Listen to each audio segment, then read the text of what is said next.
नमस्कार, म डाक्टर अनुपम विष्ट, कार्डियोलोजिस्ट। आज म तपाईहरुलाई मुटुको स्ट्रेस टेस्ट, ट्रेडमिल टेस्ट भन्ने हुन्छ टीएमटी, त्यो कसरी गर्ने, किन गर्ने भन्ने बारेमा जानकारी दिन गइरहेको छु।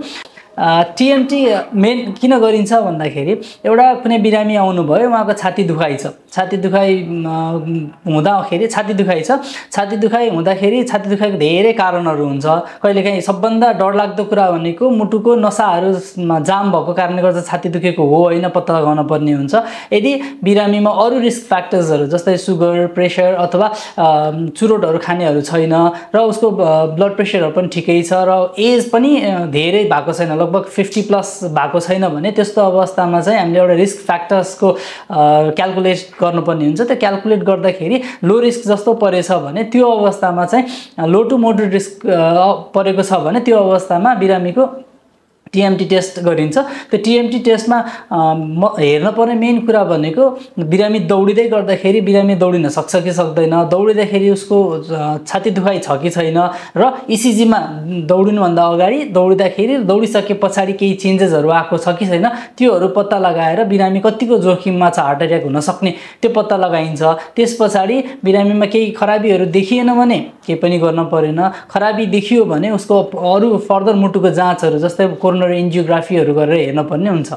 अर्को कुनै पनि बिरामीलाई मुटुको चाल कम छ, एकदमै थोरै कम, एकदमै बिरामीको चाल कम छ भने त्यस्तो अवस्थामा पनि बिरामीले दौडिँदाखेरि अथवा एक्जर्सन गर्दाखेरि समस्याहरू आएको छ, जस्तै रिङ्गटा लाग्ने, बेहोस हुने भएको छ भने त्यस्तो अवस्थामा पनि दौडाएर हेर्न सकिन्छ त्यो मुटुको कारणले गर्दा भएको हो अथवा होइन भन्नको लागि। त्यो बाहेक कहिलेकाहीँ चाहिँ मुटुको चाल कम हुँदाखेरि क्रोनोट्रोपिक इन्कम्पिटेन्स भन्ने हुन्छ।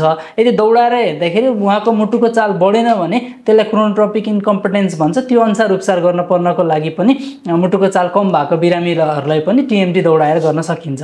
साथै कुनै बिरामीलाई पहिला मुटुको समस्या छ, हार्ट अट्याक भएको छ, जाली राखेको छ, स्टेन्ट राखेको छ भने त्यो अवस्थामा र फर्दर नन कार्डियक सर्जरी हो, अपरेसन कुनै गर्न पर्यो, जस्तै पित्तथैली फाल्न पर्यो, पित्तथैलीको अपरेसन गर्न पर्यो अथवा मृगौलामा ढुङ्गाहरू गएर अपरेसन गर्न पर्यो। त्यस्तो अवस्थामा पनि कहिलेकाहीँ उहाँलाई दौडाएर हेर्न सकिन्छ। दौडाएर उहाँको मुटुको भिडियो एक्सरे हेर्ने अथवा इकोकार्डियोग्राफी गर्ने, जसले गर्दाखेरि मुटुको भागहरूमा कुनै भाग चल्न कमजोर भएको छ कि छैन हेरिसके पछाडि उहाँको अपरेसन गर्न रिस्क बढ्छ बढ्दैन भन्ने कुरा पत्ता लगाउन पनि टीएमटीहरू गरेर हेर्न सकिन्छ। धन्यवाद।